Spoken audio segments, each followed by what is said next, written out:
حمد و ثنا کے بعد ہم تمام دوست احباب سورہ حدید کی آیت نمبر 25 کی روشنی میں انبیاء علیہم السلام نے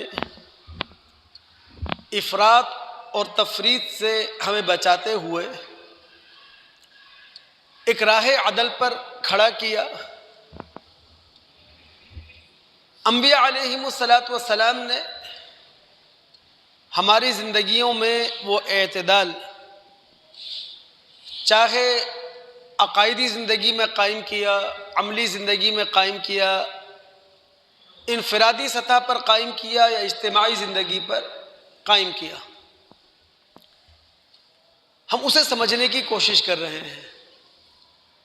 ہماری گفتگو جاری ہے کہ انبیاء علیہم السلام نے ہماری اجتماعی زندگی میں جو حق و عدل قائم کیا ہے وہ کیا ہے۔ ہم نے خاندانی اجتماعیت پر بات کی، ہم نے معاشرتی اجتماعیت پر بات کی، ہم نے ریاستی اجتماعیت پر بات کی، اور آج اسلامی اور انسانی اجتماعیت پر ہم بات کریں گے کہ انبیاء علیہم السلام نے اپنے مذہب کو ہمارے سامنے پیش کر کے اسلامی اور انسانی اجتماعیت کا کون سا راستہ ہمارے لیے کھول دیا ہے۔ یہ موضوع جو میں آپ کے سامنے رکھنے جا رہا ہوں، آج کے موجودہ حالات میں، آج کی موجود دنیا میں اپنی بہت زیادہ قدر و قیمت رکھتا ہے، اور ہم انبیاء علیہم السلام کی اسلامی اور انسانی اجتماعیت کے راستے کو سورہ آل عمران کے رکوع نمبر 11 کی روشنی میں سمجھیں گے۔ لہذا ہم سب مسلمان علم اور عمل کے حصول کے لیے علم اور عمل کی نیت لے کر سورہ آل عمران کے رکوع نمبر 11 میں چلتے ہیں، اور وہاں ہم انبیاء علیہم السلام کی اسلامی اور انسانی اجتماعیت کو انشاءاللہ اللہ کے حکم سے سمجھیں گے۔ اس رکوع کی پہلی ہی آیت میں رب العالمین فرما رہے ہیں، یا ایھا الذین آمنوا اتقوا اللہ، اے وہ لوگوں جو ایمان لے کر آئے ہو اللہ سے ڈر جاؤ۔ تقوی کا بہترین ترجمہ انگلش مترجم نے کیا، کیپ یور ڈیوٹی ٹو اللہ، یعنی اللہ تعالیٰ نے جن ذمہ داریوں کا پابند ہمیں بنا دیا ہے ان ذمہ داریوں کو ہم ادا کریں اس نظریے کے تحت کہ اگر ہم نے یہ ذمہ داریاں ادا نہ کی تو کل قیامت کے دن خالق اور مالک کے سامنے ہم جواب دہ ہیں۔ اسے کہتے ہیں تقوی۔ اے وہ لوگوں جو ایمان لائے ہو اللہ سے ڈرو۔ پھر آگے کیا لفظ ہے، حق تقاتہ، جس طرح ڈرنے کا حق ہے۔ اب ظاہر ہے کہ اللہ رب العالمین سے جو ڈرا جاتا ہے، اللہ رب العالمین سے جو خوف زدگی کا مسلک رکھا جاتا ہے، وہ عام ڈرنا تو نہیں ہے نا۔ کیوں؟ اس لیے کہ جو حق اللہ رب العالمین کا انسانوں پر ہے وہ حق کسی اور کا نہیں ہے۔ اس لیے کہ جو حدود اور قیود اللہ رب العالمین نے ہم انسانوں کے درمیان قائم کی ہیں، جن کے توڑنے پر اللہ رب العالمین ہمیں سزا دے گا، ان حدود اور قیود کا قیام اللہ رب العالمین نے ہماری ہی فلاح و بہبود کے لیے کیا ہے، ہمارے ہی فائدے کے لیے کیا ہے، اپنے فائدے کے لیے کچھ نہیں کیا۔ اللہ رب العالمین سے اس طرح ڈرنا چاہیے جس طرح ڈرنے کا حق ہے، اس لیے کہ رب العالمین ہم سب پر نگہباں ہے۔ اللہ رب العالمین ہماری پوری کارگزاری پر نظر رکھے ہوئے ہے، وہ صرف ہمارے اعمال پر نظر رکھے ہوئے نہیں ہیں بلکہ ہمارے خیالات تک سے واقف ہے۔ اور اللہ رب العالمین سے اس لیے ڈرنا چاہیے کہ اللہ رب العالمین کی پکڑ سے کوئی بچانے والا نہیں ہے، چاہے وہ اپنی ذات میں کتنا ہی مقدس کیوں نہ ہو۔ اے وہ لوگوں جو ایمان لے کر آئے ہو، اللہ سے ڈرو جس طرح ڈرنے کا حق ہے۔ اور پھر کیا اللہ نے جملہ کہا، وَلَا تَمُوتُنَّ إِلَّا وَأَنْتُمْ مُسْلِمُونَ۔ اور جب دنیا سے رخصت ہونا اس حال میں کہ تم ایمان کی دولت سے مالا مال ہو، جس کا مطلب یہ ہے جس خوف زدگی کی بات کی جا رہی ہے، جس تقوی کی بات کی جا رہی ہے، اللہ سے ڈرنے کا جو حوالہ دیا جا رہا ہے وہ وقتی نہیں ہے، وہ عارضی نہیں ہے، بلکہ تقوی کا تعلق انسان کی پوری زندگی سے ہے۔ جینا بھی اس تقوی کے ساتھ ہے اور مرنا بھی اس تقوی کے ساتھ ہے۔ پھر یہ تقوی کا راستہ ہے نا دوستو، یہ کوئی سہل راستہ نہیں ہے، یہ کوئی آسان راستہ نہیں ہے، یہ کوئی ہموار راستہ نہیں ہے۔ تقوی کا راستہ نشیب و فراز سے بھرا ہوا ہے، یہاں اتار چڑھاؤ قدم قدم پر آتا ہے، یہاں آزمائشیں اور فتنے ہر جگہ موجود ہیں۔ کہیں شیطان کی دراندازی ہوگی، کہیں معاندین حملہ کر دیں گے، کہیں فسادی فساد مچائیں گے، کہیں ہماری طمع اور لالچ ہمارے سامنے آ کھڑی ہوگی، اور کہیں کسی کا خوف ہمیں دھمکانے کی کوشش کرے گا۔ یہ تقوی کا راستہ کوئی ہموار راستہ نہیں ہے، یہ تقوی کا راستہ کوئی سہل راستہ نہیں ہے۔ اسی لیے کہا جا رہا ہے کہ تقوی کا جو مطالبہ اللہ رب العالمین اہل ایمان سے کر رہا ہے وہ پوری زندگی کے لیے کر رہا ہے، نہ کہ وقتی طور پر اور عارضی طور پر۔ اب جب اللہ رب العالمین نے تقوی کے حوالے سے گفتگو کی اور صاحبان ایمان، اہل ایمان تقوی کی دولت سے مالا مال ہو گئے، تو اگلا جملہ کیا ہے اللہ رب العالمین کا اگلی آیت میں، وَاعْتَصِمُوا بِحَبْلِ اللَّهِ جَمِيعًا وَلَا تَفَرَّقُوا۔ اللہ تعالیٰ کی رسی کو مضبوطی سے تھام لو اور آپس میں تقسیم نہ ہو جاؤ، آپس میں بٹ نہ جاؤ۔ یہاں میں اپنے تمام سننے والوں کو بلکہ تمام مسلمانوں کو روکوں گا۔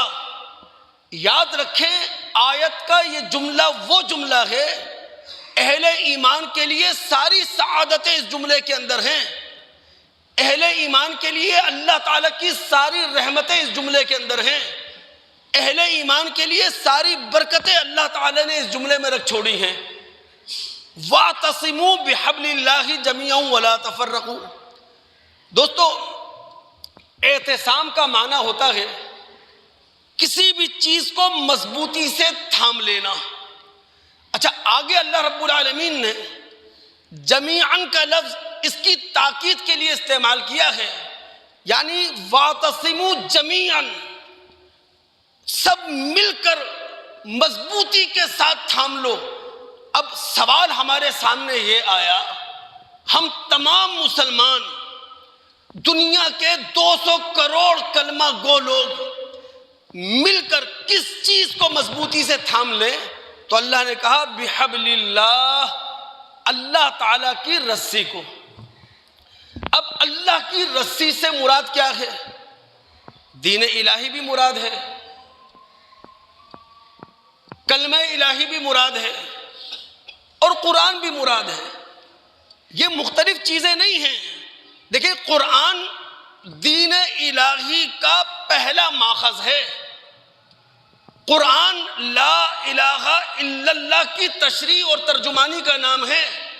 تو سب مل کر اللہ کے دین کو، سب مل کر کلمہ الہی لا الہ الا اللہ کو، سب مل کر قرآن کو مضبوطی سے تھام لو، پکڑ لو۔ اسی سے ایک امت محمد صلی اللہ علیہ وسلم بنتی ہے، اور اسی چیز سے مسلمانوں کے اندر، مسلم دنیا کے اندر اجتماعیت قائم ہوتی ہے۔ دیکھیں نا، قرآن کتنی بڑی بات کر رہا ہے۔ یقین جانیے بہت ساری چیزیں ہم بھولے ہوئے ہیں، بھٹک رہے ہیں، اندھے بنے ہوئے ہیں۔ اللہ رب العالمین نے جو دین ہمیں دیا، اگر وہ حقیقی معنوں میں اس سرزمین پر نافذ ہو، ہمارے دل و دماغ میں موجود ہو، ہمارے اعمال اس سے رنگین ہو، کہ تو کیا یہ زندگی اس طرح پریشان ہو جس طرح آج ہم پریشان ہیں؟ کیا قرآن نے کہا تھا سورہ حجرات کی آیت نمبر 10 میں، انما المؤمنون اخوہ، سارے کلمہ لوگ وہ لوگ آپس میں کیا ہیں؟ بھائی۔ ہمارے رسول نے کہا تھا المسلم اخو المسلم، ایک مسلمان دوسرے مسلمان کا بھائی ہے۔ یہاں پھر میں آپ کو سمجھا دوں، آدم سے لے کر محمد الرسول اللہ صلی اللہ علیہ وسلم تک تمام انبیاء مسلم اجتماعیت کو قائم کر رہے ہیں۔ اور مسلم اجتماعیت کیا ہے؟ سورہ آل عمران کا 11واں رکوع جس کی تشریح ہم کر رہے ہیں، سن رہے ہیں، وَاعْتَصِمُوا بِحَبْلِ اللَّهِ جَمِيعًا، سارے مسلمان، سارے کلمہ گو اللہ کے قرآن کو، اللہ کے دین کو، کلمہ الہی لا الہ الا اللہ کو مضبوطی سے تھام لیں۔ اگلا جو لفظ ہے نا، یہاں میں سارے سننے والوں کو روکوں گا اور آپ اپنے دل میں اتریں، اپنے ضمیر میں جھانکیں اور پھر اپنے ضمیر سے گواہی لیں کہ مسلم دنیا کی حالت کیا ہے، قرآن کیا کہہ رہا ہے۔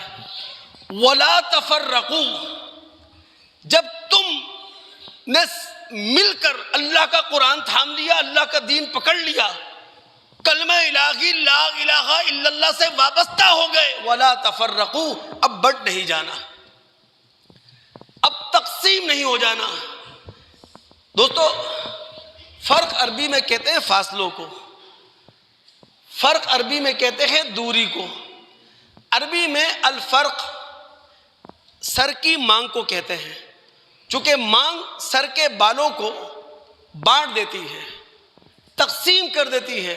عربی میں کہا جاتا ہے ارض فرقتن، ایسی سرزمین کو ارض فرقتن کہا جاتا ہے جس کے پودے دور دور ہوں، جس کے پودے فاصلے پر ہوں۔ تو اللہ رب العالمین کہہ رہا ہے کہ جب تم نے کلمہ لا الہ الا اللہ پڑھ لیا ہے تو فاصلے کس بات کے، اب دوریاں کس بات کی؟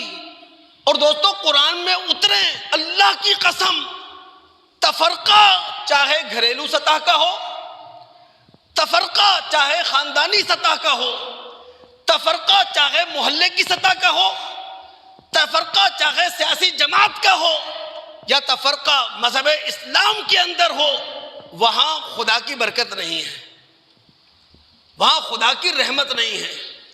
سورہ انعام اس کی آیت نمبر 159 کا مطالعہ کریں سیاق و سباق میں۔ سورہ انعام مکی صورت ہے، مکہ کے دور آخر میں نازل ہوئی، یعنی یوں کہنے یہ وہ زمانہ ہے جب ہجرت مدینہ قریب ہے۔ اللہ رب العالمین فرما رہے ہیں ان الذین فرقوا دینہم وکانوا شیعا لست منہم فی شیء۔ سیاق و سباق کیا ہے؟ اللہ رب العالمین کہہ رہے ہیں دین تو ہمیشہ سے ایک ہی ہے۔ ابراہیم علیہ السلام کے توسط سے یہ دین بنی اسرائیل کو ملا، یہ دین بنی اسماعیل کو ملا، لیکن بنی اسرائیل اور بنی اسماعیل یہ تفرقے کا شکار ہو گئے۔ اس دین کے اندر انہوں نے بدعتیں تلاش کر لی، بنی اسماعیل شرک اور بت پرستی میں لگ گئے، اور بنی اسرائیل وہ یہودیت اور عیسائیت کا شاخسانہ لے کر کھڑے ہو گئے۔ اللہ نے کہا محمد صلی اللہ علیہ وسلم سے ان الذین فرقوا دینہم، جنہوں نے اس دین واحد کو تقسیم کر لیا، لست منہم فی شیء، اے رسول آپ کا ان سے کوئی تعلق نہیں، انما امرہم الی اللہ، ان کا معاملہ اللہ کے سپرد ہے۔ تو تفرقہ کسی بھی سطح کا ہو، گھر کی سطح کا ہو یا مذہبی سطح کا ہو، وہ بے برکتہ ہے، وہاں خدا کی رحمت نہیں ہوا کرتی۔ اب اگر مجھے اجازت دیں تو میں اپنے سننے والوں کو ایک نصیحت کر سکوں۔ یہ وہ نصیحت ہے جو انبیاء علیہم السلام کے دیے ہوئے دین سے ہمارے سمجھ میں آتی ہے۔ دوستو، اگر ملت اسلامیہ میں ہم تفرقے سے بچنا چاہتے ہیں، اپنے آپ کو بچانا چاہتے ہیں، تو اس کا ایک ہی سلیقہ اور طریقہ ہے، دلیل کے بنیاد پر مذہبی اختلاف ہو، اسلامی اجتماعیت کا حصہ رہ کر اختلاف کریں۔ دلیل کی بنیاد پر سیاسی اختلاف ہو، اسلامی اجتماعیت کا حصہ رہ کر سیاسی اختلاف کریں۔ ہمارا المیہ یہ ہے کہ دلیل کی بنیاد پر جب ہمارا کوئی مذہبی اختلاف ہوتا ہے یا ہمارا سیاسی اختلاف ہوتا ہے، ہم اسلامی اجتماعیت سے ٹوٹ کر اپنی 1.5 اینٹ کی مسجد بنا لیتے ہیں۔ یہاں مسائل پیدا ہوتے ہیں۔ اللہ تعالیٰ کا قرآن ہم سے کہہ رہا ہے اسلامی اجتماعیت کے لیے، اسلامی برادری کے لیے، اسلامی بھائی چارے کے لیے، وَاعْتَصِمُوا بِحَبْلِ اللَّهِ جَمِيعًا وَلَا تَفَرَّقُوا، اللہ رب العالمین کی رسی کو مضبوطی سے تھام لو، قرآن کو مضبوطی سے تھام لو، دین الہی کو مضبوطی سے تھام لو، کلمہ الہی لا الہ الا اللہ کو مضبوطی سے تھام لو، اور آپس میں بٹو نہیں، آپس میں تقسیم نہ ہو۔ دوستو، ہمارے نبی محمد الرسول اللہ صلی اللہ علیہ وسلم نے اسلامی اجتماعیت کے لیے، اسلامی بھائی چارے کے لیے کتنے خوبصورت کلمات ادا کیے ہیں، اور کتنی خوبصورت اور حسین تشبیہ اللہ کے رسول نے قائم کی ہے۔ مشکات باب الاعتصام بالکتاب والسنہ میں ایک معروف روایت ہے مسند احمد کے حوالے سے، جس کے راوی معاذ بن جبل رضی اللہ تعالیٰ عنہ ہیں۔ اب اپنے رسول کی گفتگو کو ابتدا سے انتہا تک سنیں کہ آپ کے رسول گفتگو کا آغاز کہاں سے کر رہے ہیں، گفتگو کا اختتام کہاں کر رہے ہیں۔ اب دیکھیں رسول صلی اللہ علیہ وسلم فرماتے ہیں ہمیں سمجھانے کے لیے، ان الشیطان ذئب الانسان، شیطان انسان کے لیے بھیڑیا ہے، کذئب الغنم، جس طرح بکریوں کے لیے ایک بھیڑیا ہوا کرتا ہے۔ اب بکریوں کے ریوڑ پر کبھی بھی بھیڑیا حملہ نہیں کرتا۔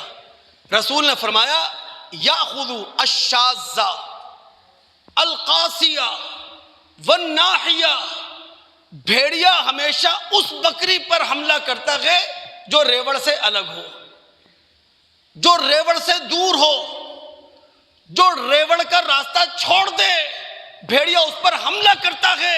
یہ بات کہنے کے بعد ہمارے رسول نے کیا کہا؟ وَإِيَّاكُمْ وَالشِّعَابَ، اے مجھ پر ایمان لانے والے مسلمانوں، اپنے آپ کو مختلف گھاٹیوں میں بٹنے سے بچاؤ، اپنے آپ کو مختلف ناموں سے بٹنے سے بچاؤ۔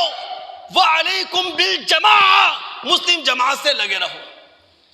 اختلاف بھی کرنا ہے تو مسلم جماعت کا حصہ رہ کر۔ یہ ہمارے رسول صلی اللہ علیہ وسلم کی تعلیم ہے۔ دوستو، اللہ رب العالمین ہم تمام مسلمانوں کو اس پر عمل کرنے کی توفیق عطا فرمائے۔ تو اسلامی اجتماعیت قائم ہوگی، ہر اختلاف کو سہ جائیں، ہر اپنی مخالف بات کو برداشت کر جائیں، لیکن اسلامی اجتماعیت کے ساتھ ساتھ انبیاء علیہم السلام انسانی اجتماعیت کی بات کرتے ہیں نا۔ اللہ کے بندو، ہم سب کیا ہیں؟ ذریت آدم، ہم سب کیا ہیں؟ اولاد آدم۔ اللہ رب العالمین نے یہ زمین ہمارے لیے بنائی ہے، اللہ رب العالمین نے یہ زمین ہم سے بسائی ہے، اللہ رب العالمین نے زندگی دی، اس زندگی کو قائم و برقرار رکھنے کے سارے ذرائع اللہ نے ہمارے لیے پیدا کیے ہیں۔ تو ہم سب اولاد آدم ہیں، اس لیے قابل عزت ہیں، اس لیے قابل احترام ہیں۔ اور انبیاء علیہم السلام جہاں اسلامی اجتماعیت کی بات کرتے ہیں، وہاں انسانی اجتماعیت کی بھی بات کرتے ہیں، انسانی برادری کی بھی بات کرتے ہیں، انسانی بھائی چارے کی بھی بات کرتے ہیں۔ اللہ کے بندو، سورہ بنی اسرائیل ہے، اس کی آیت نمبر 70 ہے۔ سورہ بنی اسرائیل یہ بھی مکہ کے دور آخر میں نازل ہونے والی صورتوں میں سے ہے۔ اللہ رب العالمین کیا فرماتے ہیں؟ وَلَقَدْ كَرَّمْنَا بَنِي آدَمَ وَحَمَلْنَاهُمْ فِي الْبَرِّ وَالْبَحْرِ وَرَزَقْنَاهُمْ مِنَ الطَّيِّبَاتِ وَفَضَّلْنَاهُمْ عَلَى كَثِيرٍ مِّمَّنْ خَلَقْنَا تَفْضِيلًا۔ ہم نے اولاد آدم کو عزت دی ہے، ہم نے اولاد آدم کی تکریم کی ہے۔ ہماری عزت اور ہماری تکریم کیا ہے؟ خشکی اور تری میں اللہ تعالیٰ نے سواریاں دی ہیں۔ ہم سمندر میں ہوں تو ہماری سواریاں الگ ہیں، ہم زمین کی پیٹھ پر ہوں تو ہماری سواریاں الگ ہیں۔ پھر رب العالمین فرماتے ہیں طیبات کا رزق ہم نے نسل انسانی کے لیے پیدا کر دیا۔ ہم نے اولاد آدم کو اپنی بہت ساری مخلوقات پر نمایاں فضیلت دی ہے۔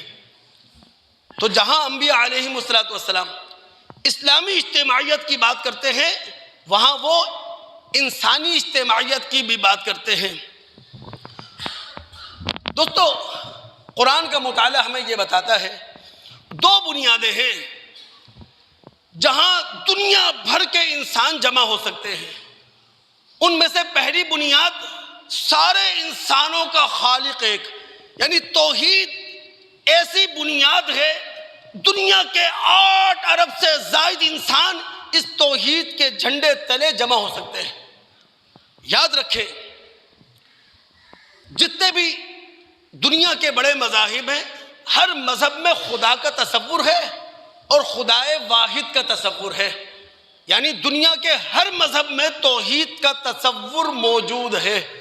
بھائی، جو اسلامی دنیا کے ریسرچ اسکالر ہیں، جو تقابل ادیان پر گہری نظر رکھتے ہیں، وہ ہمیں بتاتے ہیں نا کہ اگر ہندو مت کی مقدس کتابوں کا مطالعہ کرے، ان مقدس کتابوں کے مقدس متون کا مطالعہ کرے، چاہے وہ بھگوت گیتا ہو، چاہے چاروں وید ہوں، وہاں اللہ رب العالمین کے ایک ہونے کا تصور موجود ہے۔ وہ ہمیں بتاتے ہیں، بائبل کے عہد نامہ قدیم عتیق میں اتر جائیں، اس کی کتاب یسعیہ، اس کی کتاب خروج کے اندر عبارتیں موجود ہیں، خالق ایک ہے، مالک ایک ہے۔ اور اگر بائبل کے عہد نامہ جدید اناجیل یوحنا، لوقا، متی کی عبارتوں کو مطالعہ کیا جائے تو وہاں بھی عیسیٰ علیہ السلام کی تقریریں موجود ہیں۔ خدا صرف ایک ہے، برتر صرف ایک ہے۔ یہی وجہ ہے نبی علیہ السلام سے اللہ رب العالمین فرماتا ہے، اے محمد صلی اللہ علیہ وسلم، ان انسانوں کے درمیان کھڑے ہو، مسلمانوں کے درمیان نہیں، انسانوں کے درمیان کھڑے ہو اور ان انسانوں کو ایک انسانی برادری میں جمع کر دو۔ اے مسلم، انسانی بھائی چارے کی بات کرو۔ اے محمد صلی اللہ علیہ وسلم، انسانی برادری بناؤ۔ اللہ رب العالمین اللہ کے رسول سے کہہ رہے ہیں۔ سورہ آل عمران مدنی سورت ہے، غزوہ بدر کے بعد اور غزوہ احد سے پہلے نازل ہوئی ہے۔ اس کی آیت نمبر 64 ہے۔ ڈاکٹر ذاکر نائک چونکہ وہ عالمی اسکالر ہیں، دنیا کے مختلف مذاہب کے لوگوں سے گفتگو کرتے ہیں، یہ آیت بار بار کوٹ کرتے ہیں۔ اللہ نے کیا کہا؟ قل، اے اللہ کے رسول کہو، یا اہل الکتاب، اے اہل کتاب۔ یاد رکھیں، نبی علیہ السلام نے جب نبوت کا دعویٰ کیا تھا، اس وقت بھی بڑے مذاہب یہی تھے، آج بھی بڑے مذاہب یہی ہیں۔ قل، اے رسول کہیں، یا اہل الکتاب، اے اہل کتاب، اے یہود و نصارہ، تعالوا، آؤ، الی کلمۃ، ایسے کلمے کی طرف، سواء بیننا و بینکم، جو ہمارے اور تمہارے درمیان یکساں ہیں، اللہ نعبد الا اللہ ولا نشرک بہ شیئا ولا یتخذ بعضنا بعضا اربابا من دون اللہ، ہم اللہ کی ذات، صفات، حقوق، اختیارات میں کسی کو شریک نہیں کریں گے، ہم اللہ کو چھوڑ کر کسی اور کو رب تسلیم نہیں کریں گے۔ اور رسول، آپ نے تو اعلان کر دیا انسانی برادری بنانے کا، آپ نے اعلان کر دیا انسانی بھائی چارے قائم کرنے کا، فَإِن تَوَلَّوْا، اگر یہ اعراض کر جائیں، یہ منہ موڑ جائیں، یہ انسانی بھائی چارہ قائم نہ کریں، فَقُولُوا اشْهَدُوا بِأَنَّا مُسْلِمُونَ، تو آپ کہہ دو، گواہ ہے نا، ہم تو مسلمان ہیں۔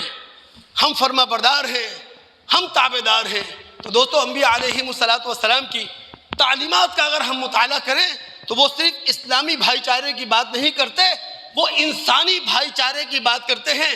یاد رکھیے یہ غلط پٹی ہمیں پڑھا دی گئی ہے، جو غیر مسلم ہے ہمارا دشمن ہے۔ یاد رکھیں جو غیر مسلم ہے وہ دشمن نہیں ہے، وہ ہمارا دوست ہے، ہمیں اس کا ہمدرد ہونا چاہیے۔ بھائی ایک ہندو تک دعوت لے جانے کی ذمہ داری ہماری ہے، ایک سکھ تک دعوت پہنچانے کی ذمہ داری ہماری ہے، ایک یہودی عیسائی تک دعوت پہنچانے کی ذمہ داری ہماری ہے۔ اللہ رب العالمین کا مذہب، انبیاء کا مذہب ہر انسان کو انسان ہونے کا احترام دیتا ہے۔ دیکھیں نا، ایک انسان دنیا کے اندر آیا، خالق کون ہے؟ اللہ۔ رازق کون ہے؟ اللہ۔ مالک کون ہے؟ اس کا اللہ، لیکن وہ خدا کو نہیں مانتا۔ اللہ رب العالمین آسمان سے کہتے ہیں یہ مجھے نہ مانے، یہ انبیاء کی تعلیمات کو جھٹلا دے، پھر بھی اس کی جان محفوظ ہے، پھر بھی اس کا مال محفوظ ہے، پھر بھی اس کی عزت محفوظ ہے۔ اسلام تو دوستو صرف ان سے لڑتا ہے جو اسلام مٹانے کے لیے میدان میں آ جائیں، جو مسلمانوں کو ختم کرنے کے لیے میدان میں آ جائیں۔ اگر دوستوں کے دماغ حاضر ہے، میں گفتگو کیا کر رہا ہوں کہ انبیاء علیہم الصلوۃ والسلام اسلامی اجتماعیت بھی قائم کرتے ہیں اور انسانی اجتماعیت کا بھی درس ہمیں دیا کرتے ہیں۔ اور یہ گفتگو ہم سورہ آل عمران کے رکوع نمبر 11 کی روشنی میں سمجھ رہے ہیں۔ اللہ نے کیا کہا ہے؟ اے وہ لوگوں جو ایمان کا دعویٰ کرتے ہو، جو ایمان لے کر آئے ہو، اللہ سے ڈرو جس طرح ڈرنے کا حق ہے۔ جب دنیا سے رخصت ہونا اس حال میں کہ تم مسلمان ہو، اور اللہ کی رسی کو سب مل کر مضبوطی سے تھام لو۔ اللہ کی رسی سے مراد کیا ہے؟ اللہ کا دین، اللہ کا قرآن، اللہ رب العالمین کا کلمہ توحید، لا الہ الا اللہ ولا تفرقوا۔ اور جب تم نے کلمہ پڑھ لیا تو اب تقسیم نہ ہو جاؤ، اب بٹ نہ جاؤ۔ اب میں آگے گفتگو لے کے جا رہا ہوں، بس دماغ حاضر رکھیے گا دوست۔ آگے اللہ کیا رہا ہے؟ ایک ایک لفظ قیمتی ہے، اللہ کی قسم۔ اسلامی معاشرہ بھی بن رہا ہے، انسانی معاشرہ بھی بن رہا ہے، ایک ایک لفظ قیمتی۔ وَاذْكُرُوا نِعْمَةَ اللَّهِ عَلَيْكُمْ۔ واللہ میں نہ عربی دان ہوں، نہ میں کوئی عالم دین، ایک مذہب کا طالب علم۔ ایک ایک لفظ خدا کی قسم اگر عربی لغت میں اتر جائیں، میں نے کہا نا کہ بھائی اللہ کے نبی علیہ الصلوۃ والسلام کو کوئی قرآن کی ہر جگہ تشریح کرنے کی ضرورت تھوڑی ہے جب تک سوال نہ اٹھے، چونکہ قرآن عربی زبان میں نازل ہوا، اس کے مخاطبین اول عربی زبان سے واقف لوگ تھے۔ اللہ کے بندو، رسول اللہ صلی اللہ علیہ وسلم جب نماز میں قرآن پڑھتے تھے، جب منبر پر کھڑے ہو کے قرآن پڑھتے تھے، سارے عرب کے لوگ زارو قطار رویا کرتے تھے۔ کیوں؟ چونکہ ان کے دل و دماغ کے اندر قرآن کا ایک ایک لفظ اترتا تھا، ایک ایک لفظ قیمتی ہے۔ وَاذْكُرُوا، یاد کرو، نعمت اللہ، اللہ کی نعمت کو، اللہ کے احسان کو، علیکم، اپنے اوپر۔ اب وہ اللہ کی نعمت کیا ہے؟ اللہ کا احسان کیا ہے؟ اذ کنتم اعداء، تم دشمن تھے، فألف بین قلوبکم، اللہ نے تمہارے دلوں کو جوڑ دیا۔ اتریں آپ۔ نزول قرآن کے زمانے میں کیا دشمنی تھی؟ ایک قبیلہ دوسرے قبیلے کا دشمن، ایک قبیلے کا خدا دوسرے قبیلے کے خدا سے مختلف، ایک قبیلے کا مفاد دوسرے قبیلے کے مفاد سے مختلف، ایک قبیلے کی اغراض دوسرے قبیلے کی اغراض سے مختلف۔ پھر قبائلی دشمنیوں میں لڑتے تھے، کشت و خون ہوا کرتا تھا، خون کے دریا بہتے تھے۔ اللہ فرماتے ہیں جب تک اللہ نے تمہیں دین نہیں دیا، جب تک تمہیں قرآن نہیں ملا، جب تک کلمہ توحید لا الہ الا اللہ نہیں ملا، تم آپس میں کیا تھے؟ دشمن، بٹے ہوئے تھے۔ دشمن کہتے ہیں جو دور ہو، تم ایک دوسرے سے دور تھے، تم ایک دوسرے کو دیکھنا نہیں چاہتے تھے، تم ایک دوسرے سے ہاتھ نہیں ملانا چاہتے تھے، گلے نہیں ملنا چاہتے تھے، تمہارے اندر قبائلی تعصب کوٹ کوٹ کے بھرا ہوا تھا۔ اللہ نے اپنی نعمت کی بدولت، قرآن کی بدولت، دین کی بدولت وہ تعصب نکالا، فَأَلَّفَ بَيْنَ قُلُوبِكُمْ، تمہارے دلوں کو جوڑ دیا۔ اب اگر آپ ٹھہر جائیں اور میری بات توجہ سے سن لیں دوستو، شیطانی مقصد کے لیے لوگوں کی بھیڑ جمع کرنا بہت آسان ہے۔ ایک عصبیت کا نعرہ بھیڑ جمع کر دے گا، ایک متعصبانہ تقریر بھیڑ جمع کر دے گی، لیکن جہاں بات آ جائے آخرت کی کہ اس زندگی کے بعد دوسری زندگی ہے، جہاں خدا کے سامنے جواب دہ کی حیثیت سے کھڑے ہوں گے، جہاں بات آ جائے اللہ کی رضا حاصل کرنے کی، بھیڑ آسانی سے جمع نہیں ہوتی جب تک خدا نہ چاہے، جب تک خدا کی مدد نہ ہو، جب تک خدا کی تائید نہ ہو۔ سورہ انفال اس کی آیات 62 اور 63 کا مطالعہ کریں آپ جانتے ہیں سورہ انفال غزوہ بدر پہ تبصرہ ہے۔ غزوہ بدر جیتی ہوئی جنگ، مسلمان 313 مقابلے میں 1000 کافر، 313 1000 سے جیت گئے۔ اللہ رب العالمین اس جنگ پہ تبصرہ کرتے ہوئے کہتے ہیں آیت نمبر 62 میں، هو الذی ایدک بنصرہ وبالمؤمنین، اے محمد صلی اللہ علیہ وسلم جو یہ تمہیں نصرت حاصل ہوئی ہے نا، یہ جو تمہیں کامیابی ملی ہے غزوہ بدر میں، یہ ہماری تائید تھی اور تمہارے مومنوں کی تائید تھی، تم پر ایمان لانے والوں کی تائید تھی۔ پھر آیت نمبر 63 میں کیا کہا؟ وَأَلَّفَ بَيْنَ قُلُوبِهِمْ لَوْ أَنفَقْتَ مَا فِي الْأَرْضِ جَمِيعًا مَا أَلَّفْتَ بَيْنَ قُلُوبِهِمْ وَلَكِنَّ اللَّهَ أَلَّفَ بَيْنَهُمْ۔ اے محمد صلی اللہ علیہ وسلم، ان صحابہ کے دلوں کو ہم نے جوڑا ہے قرآن سے، دین سے، کلمہ لا الہ الا اللہ سے۔ اے محمد صلی اللہ علیہ وسلم آپ صادق ہیں، اے محمد صلی اللہ علیہ وسلم آپ امین ہیں، اے محمد صلی اللہ علیہ وسلم اس وقت آپ دنیا میں سب سے اعلیٰ اخلاق رکھتے ہیں، لیکن آپ دنیا کے خزانے لٹا دیتے، دنیا کے خزانے نچھاور کر دیتے، ان صحابہ کے دلوں کو جیت نہیں سکتے تھے، یہ ہم نے جوڑا ہے۔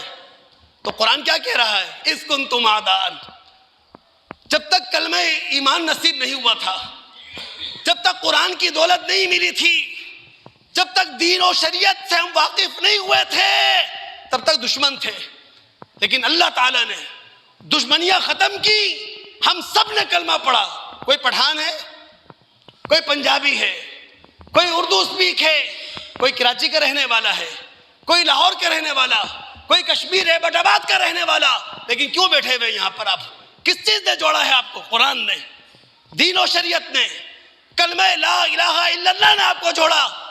اللہ کہتے ہیں تم دشمن تھے، دشمنیاں ہم نے مٹائیں، تمہارے دلوں کو آپس میں جوڑ دیا۔ اس سے کیا ہوا؟ فَأَصْبَحْتُمْ بِنِعْمَتِهِ إِخْوَانًا، اللہ کی اس نعمت کی وجہ سے، اللہ کے اس احسان کی وجہ سے تم آپس میں بھائی بھائی بن گئے۔ اب دوستو، اگر اللہ رب العالمین نے ہمیں بھائی بھائی بنا دیا ہے تو اس کا کوئی تقاضا ہے نا۔ ایک حدیث کا میں مطالعہ کرواتا ہوں، عمل کی نیت سے داخل ہو، اپنا حصہ ڈالیں، دنیا بدلنے نہیں جائیں، پہلے اپنے آپ کو بدل لیں ہم سب۔ بخاری مسلم کی روایت ہے، بخاری کتاب المظالم، مسلم کتاب البر والصلہ۔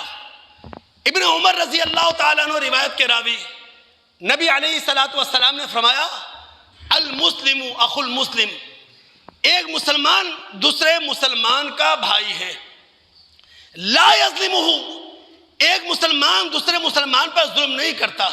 یاد رکھیں 22ویں گریڈ کا آفیسر ہو، اگر وہ ایک مسلمان پر ظلم کرتا ہے، ریڑھی والا ہو، رکشے والا ہو، اگر وہ ایک مسلمان پر ظلم کرتا ہے، وہ اسلامی برادری کو ٹھیس پہنچا رہا ہے۔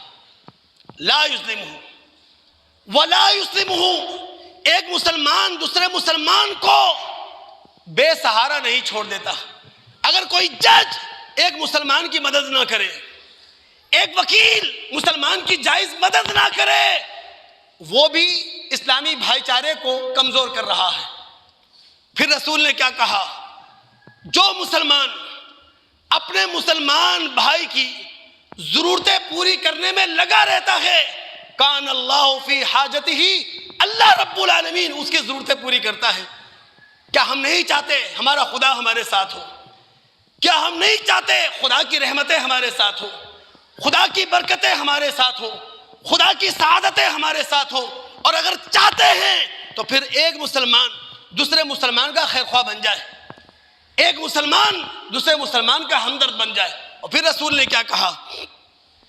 جو مسلمان ایک مسلمان کی پریشانی کو دور کرے، جو مسلمان کسی مسلمان کی تکلیف کو دور کرنے کی کوشش کرے، تو کیا ہوگا؟ فرج اللہ عنہ بہا قربۃ من قرب یوم القیامہ۔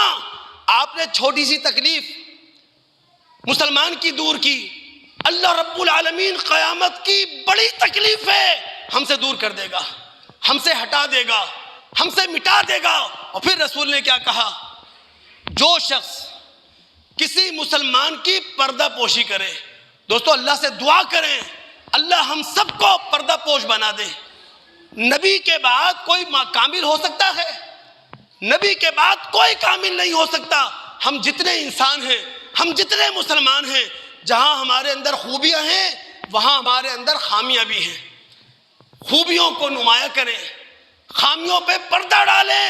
رسول نے کہا جس شخص نے، جس مسلمان نے اپنے مسلمان بھائی کے عیب پر پردہ ڈالا، سترہ اللہ یوم القیامہ، قیامت کا دن ہوگا اللہ رب العالمین اس مسلمان کے عیوب، اس مسلمان کی خامیوں پر پردے ڈال دے گا۔ تو اسلامی بھائی چارہ بنائیں، قائم کریں دوست، اسلامی برادری قائم کریں، اسلامی اجتماعیت۔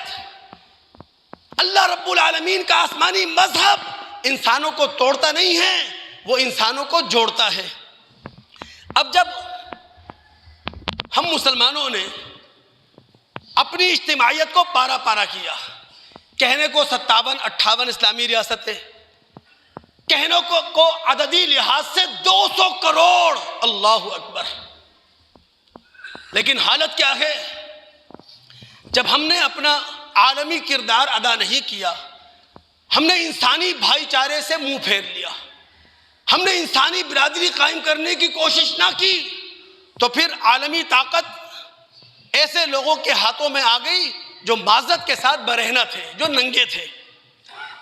وینزویلا پہ چڑھائی، طاقت اندھی ہوتی ہے نا، پھر کولمبیا اور لیبیا، ایران کو دھمکیاں، پھر یہی اندھی بہری طاقت ہے جو نیتن یاہو کے گلے میں ہاتھ ڈال کر فتح کی خوشی منا رہا ہے، لیکن کوئی اسلامی لیڈر ایک لفظ کہنے کو تیار نہیں ہے۔ کیوں؟ طاقت آپ نے اپنے ہاتھ سے نکال دی نا۔ میں ایک بات کہوں، بڑے دل گردے سے سنیے گا، ویسے تو اسلامی اجتماعیت کو تباہ کرنے کے لیے بہت سارا فنڈ باہر سے آتا ہے، ماشاءاللہ بہت سارے ایجنڈے باہر سے آتے ہیں، اسی لیے نہ ہمارے پاس تعلیم ہے، نہ ہمارے پاس معیشت ہے، نہ ہمارے پاس مضبوط سماج ہے۔ پاکستان اس وقت 77,000 ارب روپے کا مقروض ہے، یعنی ہماری معیشت قرضوں کی معیشت ہے۔ یہ جو ہمارا روز کا پاکستان سروائیو کر رہا ہے، یہ اربوں روپے قرض لے کر کر رہا ہے، اور وجہ کیا ہے؟ ہم نے طاقت اپنے ہاتھ سے نکال دی ہے۔ اب طاقت اگر دوبارہ حاصل کرنا چاہتے ہیں، بدلتے ہوئے حالات میں اپنے آپ کو بدلنا پڑے گا۔ سب سے بڑی طاقت اس وقت وہ ہے علم۔ بھائی موسیٰ علیہ السلام کا زمانہ تھا، بنی اسرائیلی زوال کا شکار تھے، انہوں نے کیا کیا؟ انہوں نے جو علاج منتخب کیا تھا وہ صحرائی طریقہ علاج تھا، ڈیزرٹ تھراپی۔ 40 سال تک بنی اسرائیلی صحراؤں کی گردش کرتے رہے، پھر 40 سال کے بعد بنی اسرائیل سے ایسے لوگ اٹھے جنہوں نے فلسطین آزاد کروایا۔ آج اگر مسلم دنیا اپنے زوال سے نکلنا چاہتی ہے، ترقی کے زینے پر قدم رکھنا چاہتی ہے، تو ایجوکیشنل تھراپی، آج جو طریقہ علاج ہے وہ ہے تعلیم۔ بھائی جو جتنی بھی طاقتیں ہیں اس وقت ان کے پاس کیا ہے؟ سائنس اور ٹیکنالوجی۔ زمین پر ان کی حکومت ہے سائنس اور ٹیکنالوجی کی وجہ سے۔ فضا میں سیٹلائٹ کے ذریعے انہوں نے پوری دنیا کو کیپچر کیا ہوا ہے، قابو کیا ہوا ہے۔ تو اس وقت اسلامی دنیا بدلتے ہوئے حالات میں زوال سے نکلنا چاہتی ہے تو تعلیم کو بنیاد بنائے۔ لیکن پیلے اسکول جو پیدا کر رہے ہیں ہم جانتے ہیں، پھر جو ماشاءاللہ پرائیویٹ اسکول بھاری بھاری فیسوں سے چل رہے ہیں ان کی بھی حال ہمیں معلوم ہے، اللہ رب العالمین ہی کرم فرمائے۔ بہرحال آخری بات کہہ کر اپنی بات کو ختم کرتا ہوں، چونکہ میرا موضوع جاری ہے دوست، میں گفتگو کر رہا ہوں انبیاء علیہم السلام اسلامی اجتماعیت بھی قائم کرتے ہیں اور انسانی اجتماعیت بھی قائم کرتے ہیں، یہ میرا موضوع ہے، اور میں یہ گفتگو کر رہا ہوں سورہ آل عمران کے رکوع نمبر 11 کی روشنی میں۔ اگلے جمعے میں تفصیلی گفتگو کروں گا، بس آخری بات کہہ کر اپنی بات کو سمیٹتا ہوں۔ دوستو، اگر ہم واقعتاً مخلص ہیں نا، اور ہر کلمہ گو مخلص ہے، ہم چاہتے ہیں ایک مرتبہ پھر کلمہ لا الہ الا اللہ پر ہم سب جمع ہو جائیں، ہم اگر یہ سب چاہتے ہیں کہ دین اور شریعت پر، قرآن پر ہم سب جمع ہو جائیں، تو ایک مرتبہ ہمیں دوبارہ اللہ اور اس کے رسول کی طرف آنا ہوگا، قرآن اور سنت کی طرف آنا ہوگا۔ یاد رکھیے، مسلم اجتماعیت کا ایک ہی مرکز ہے، مسلم اجتماعیت کا ایک ہی کھوٹا ہے، اور اس مرکز کا کھوٹے کا نام ہے قرآن اور سنت۔ جب تک میں اپنے آپ کو برحق کہوں گا، آپ اپنے آپ کو برحق کہیں گے، ہماری لڑائی رہے گی۔ برحق کیا ہے؟ اللہ۔ برحق کیا ہے؟ رسول۔ برحق کیا ہے؟ اسلام۔ نہ آپ برحق ہو سکتے ہیں، نہ میں برحق ہو سکتا ہوں۔ برحق صرف اللہ کی ذات ہے، برحق صرف رسول کی ذات ہے۔